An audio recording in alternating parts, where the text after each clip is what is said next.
Hey there guys, welcome back to The Beard Has All Grown Up. This is one of my rants on something that I really love. And before you watch my video, I always ask people, well, I'm planning to put this in all my videos, that if you watch any of my videos, can you please go watch the original source first and then come back and watch my videos. I want you to have your own opinions. I do not want to influence your own views on how things, in your personal opinion, should be done by. That's not really my role. I'm just pointing out what I like about it, and just giving you a small portion of my opinions about things, or large portions. I also want to apologize for the fact that I'm actually using other people's clips of themselves playing this game because I've been unable to get it working on my computer since I haven't downloaded any of the patches that actually can fix it up. So if anyone's offended by that I have one of their clips of them playing the game, I just needed it to show people what the game is like, okay?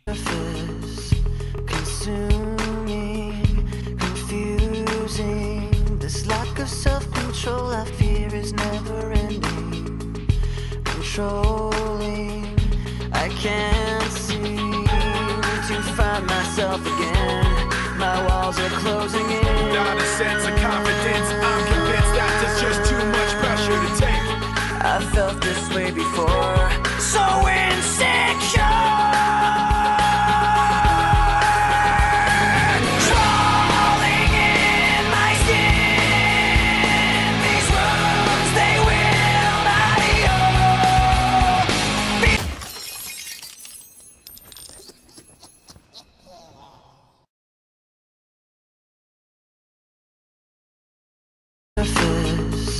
Consuming, confusing. This lack of self-control I fear is never ending.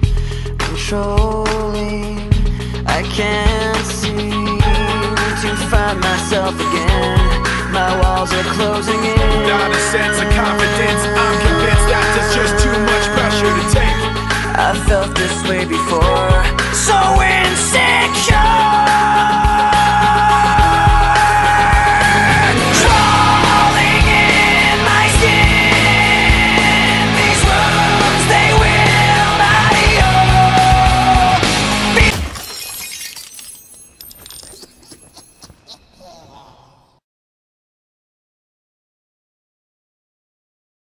Hey there guys, welcome back to The Beard Has All Grown Up, and today we're going to be talking about vampire. Now, normally I don't really go out looking for any medium with vampire, but when I do, most of the time I just don't really find the betrayal of a vampire all that very interesting.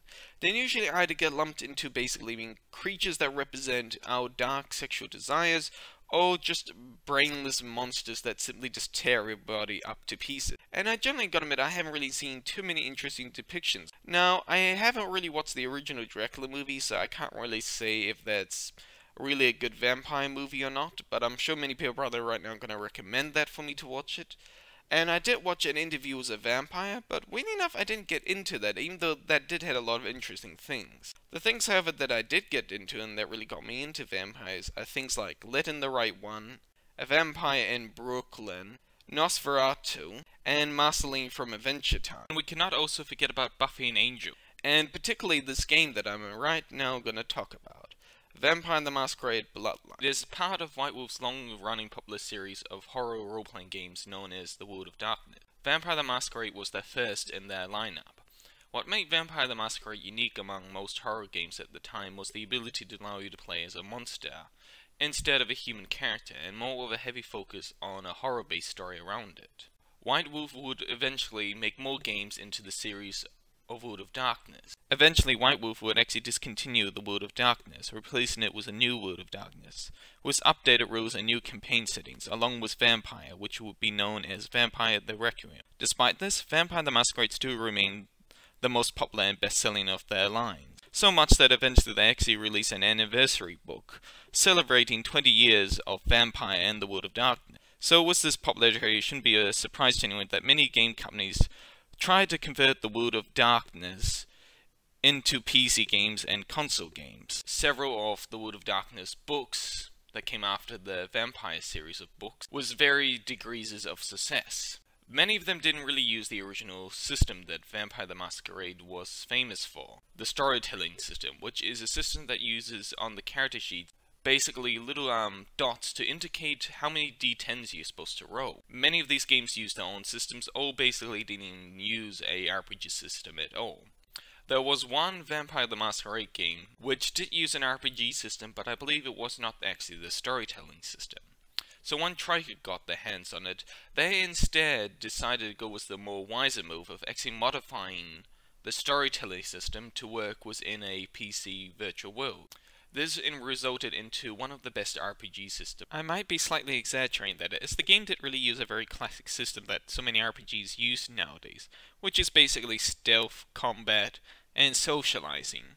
But the game really did lend very heavily towards stealth. But unlike many other games, you didn't really need to kill enemies, since the fact that you could actually earn XP just mainly from completing quests.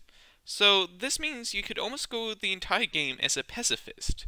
And this is very different from many RPGs that I have played, where socializing doesn't really seem to do very much, and it's a very nice welcome change. However, what I've heard from some people is that at the very end of the game, you skills start leaning more heavily towards basically combat, and a little bit more to stealth than anything else.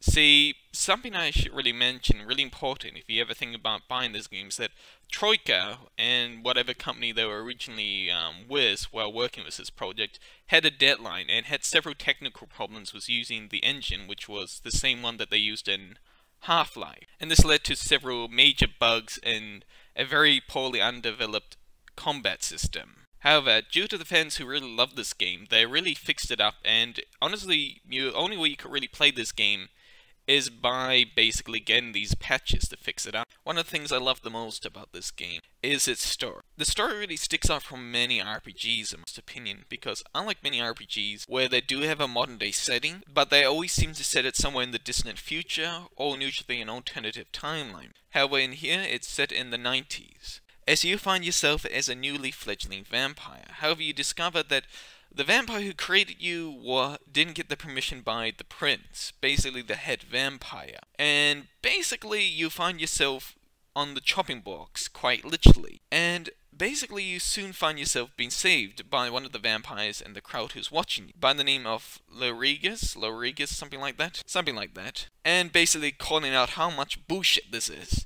And you find yourself quickly saved.